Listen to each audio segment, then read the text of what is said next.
So you can call me kind of dumb.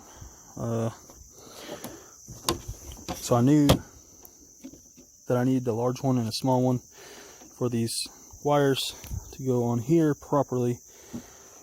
I went and bought some last night when I filmed the first part, and they just kept falling off a small wire, so I just soldered it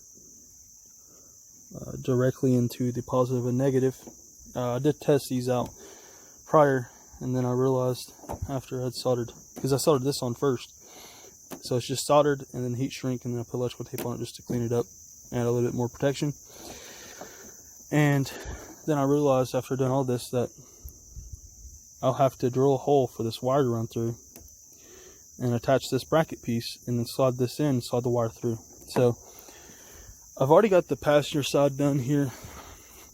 Get my chair out here, sit down. Looks a lot funnier than I thought it was going to, but it's mounted. I did end up using that sticky tape, by the way, that I was talking a lot of smack about in the first part, and it's actually underneath this, and there's still a screw through the center and then a hole in the bottom to mount this on there. It's pretty stable. It's just this little piece right here has a lot of play in it. We do have our Alpine Type R in there with the adapter. That was very easy. The wiring already had the big and small, so polarity wasn't an issue, I don't think. I'm not too concerned about it. I should have tested it, but no big deal. These door panels are actually pretty easy to remove. You got a screw there, one in here, two holding this piece on. The hardest part of it all was getting this gray piece back in here properly, because you have to turn it sideways to get over the door handle. And there goes the AC unit. But this was pretty easy. I'm going to show you little steps of the way on the driver's side, just to give you an idea of, if you want to tackle this on your car, just how easy this really can be if you make it easy. By the way, since the wiring is directly soldered to the tweeter, what I did is I cut it right in here, and I just used 2 butt connectors. No big deal. So that's the solution. So I just pop this in, and I already know right now that I have to snap these pieces off right here. These don't clear. Love this mount, this adapter plate here. I was going to get some cheaper ones that were thinner, but he taught me into getting these right here, and I'm glad he did. These are pretty nice. They're decent thickness as well. But there's our mid driver screwed down. I did actually have to actually put 2 screws in it just to hold it, sturdy. I know this won't come out.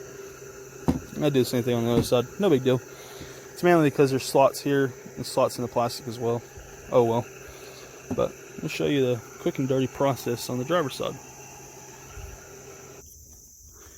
So first thing I'm going to do is pop this little panel out, and if you have power windows on a 4th gen, these panels just fall right out. Well, since this one has manual windows, these things are actually a lot harder to get out. Let's see if I can get it under here right quick. There we are. Don't want to break it. These things are actually pretty hard to get out in these manual cars. Let me take a second here and get this thing popped off. Alright, I got it popped off. In the process, there on this side, I was having a little bit of issue with it, and that's because I bent this spring retainer there, so I just bent it back pretty close to the other side, so that's good. That's what our tweeter will mount to, and then we will need to remove this screw, which wasn't even tight. It's always good. And make sure you drop your bolts and stuff in the grass so you never find them again. That's a free tip there for you. Alright, so I got the other screw out from the back side here. Got this one loosened up. Got these 2 removed here. And then we got to get the window crank off, and that's going to be the hardest thing. So they do make a tool that you can buy really cheap, but I'm just going to use needle nose pliers. You just kind of hold them out like this, and then where they have the little gap, I can just push them like this. They'll spread apart a little bit, and it'll push that clip down enough that I can flip it around and grab a hold of it and pull it right out. Pull this right off, and we'll be ready to pull this piece off, and then we'll pull the door panel off, and we'll be ready to remove the old piece of crap and put in another piece of crap. Alright, that took me a good 5 minutes to get off. Surprisingly, it was quite difficult compared to the other side. So now that you have it off, you just stick the clip back onto this piece in those slots, and then this piece will just sit on there afterwards, and then when you go to install it, you just push it on and it will be done. So I'm gonna get that put together right quick, and then I'll pull this little gray section off here. It's very hard to do. There's no way I will ever be able to film that without a tripod. So be back in a second again. So I got that piece off. Hardest part was just getting this off and then maneuvering it around this piece to slide it off the door handle. So since we're missing this piece up here, we don't have to worry about removing that. Pretty much the whole door panel now should be able to lift right off, hopefully. So yeah, that took me all of 10 seconds to do. It just has clips that just slide down in here. There's none of those little pop rivet stuff on there anymore, or those little pop clips or whatever on the 4th generation like there is on the 3rd gens. It's pretty interesting seeing this door without a door panel on it, because it's literally plastic. As far as I know, it's just plastic. But anyways, now we're here to tackle that, pull that out. So that shouldn't be very hard. I should be able to do that very quickly here. I'm just going to use a 1/4 inch. There's that. Sorry guys, try not to lose another screw here in the grass. I didn't actually find that one yet. I think I'm going to get my sub out here and just set it in the grass, see if I can get it that way. So yeah, this is an issue I ran into on the other side. Since these are really cheap speakers, there's not really a way for me to get this in there to get those off. So we're gonna have to do it the hard way, and that requires me putting the phone down using 2 hands. So I'll be back. So that wasn't too bad. All I did was pry one side until I could bend the tabs to get it off, and I could wiggle it enough the rest of the way to get the screws out. But here's what we're pulling out. Plastic cone. It's literally the thickness of a paper plate. Fake tweeter, I believe. We can find out right quick.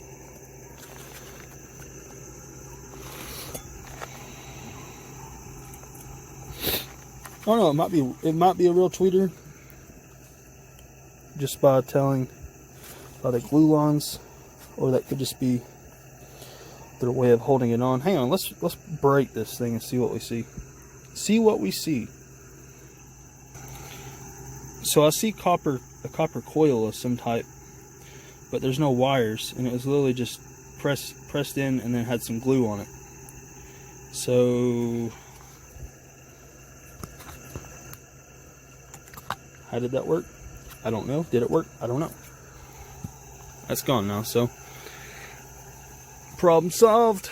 So there's our wires. Perfect.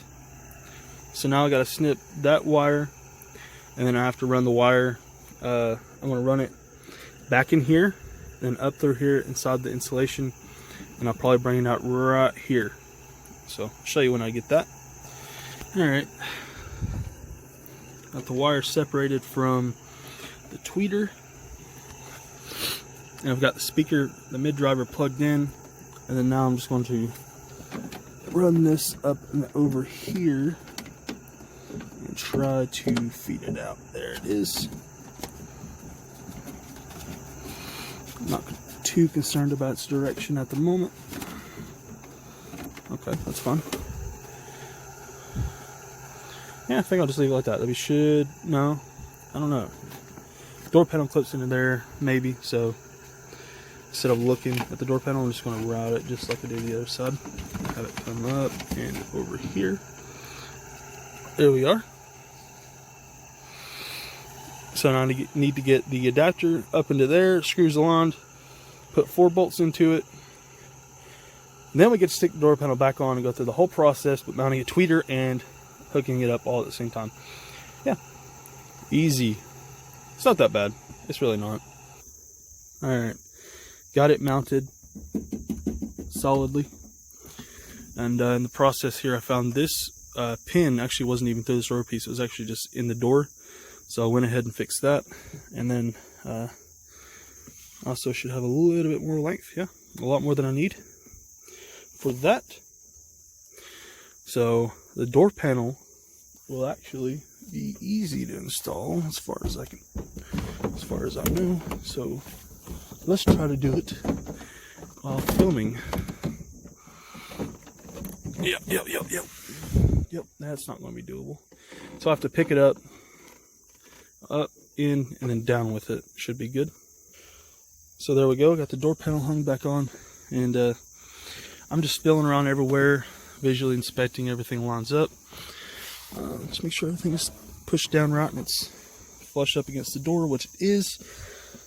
So the first thing I'm going to do, instead of putting all these screws in that holds the door panel up against the door, is I'm actually going to put this piece in, and that way it's just a lot easier to put it in, because I can move this out of my way just enough to help get this piece in, just because it's weird shape, because it does go all the way down here. Yeah. Alright, so I got all the screws in it, which are just these two, and then the one that goes into the bottom right here. I did put the one in on this side down here, but I don't have that one yet, so I will figure that out afterwards. No big deal. Got the lock in. That was no big deal. It just pushes right onto that metal thing. I got my wires split and stripped back, and I strip them back about twice as long as I want them to be. I twist them and then I fold them over in half to go in my crimp connectors, just to make sure that they have a little bit, more meat to bite onto. So we'll get both ends prepped to go together. I'll put the crimp connectors on this side, and then we'll get the tweeter mounted up and screwed down to this cover piece here, which I believe will go this way. Just trying to eyeball where we're going to put our screw at. I believe our screw will come out right here, and then our hole will come out down here at the very bottom. So we'll get that. We'll get this stuff sorted out right quick, and then we'll get tackling on that thing. Alright, so I'll pop this piece off the back of the tweeter. Our wiring will go down that slot, and then we will actually just take the double-sided foam tape and attach it to the back of that, stick it on where we want it. Probably have to go to the other side just to get it very similar, and then after it's attached by the sticky tape, then we'll put our little screw in, and then we'll drill our hole for our wires to run through. I did get these on. It took me 2 seconds to crimp them on there. Guys, when you use these little crimp connectors or anything like that, I always pull on them really hard just to make sure that they're on there properly. If they come out now, it's easy to fix. You can just cut the wire, restrip it, and replace the connector right quick. But if you get this all assembled and then you have an issue with the speaker going in and out, it's going to be really annoying trying to figure out where that problem is. So just test your stuff while you got it apart as you're putting it together. Alright, got it matched up to the other side as best as I could. So I did use the foam tape and a screw, and then I did drill the hole for the wiring to go through. So now all I have to do is run the wiring through that hole, and then push up the tweeter up against it and turn it and lock it in. We'll connect our wires, push this in, and we'll be good to go. So remember what I said earlier about testing your connectors? Well, started off with the ground wire and gave it a little quick tug, and boom, it just came right out like that. Very important. So I have to cut these off, restrip these, cut these, restrip these, and then go grab some other connectors and connect them up. Now I do have the speaker installed. It is pretty much parallel, the logo and everything, to this piece.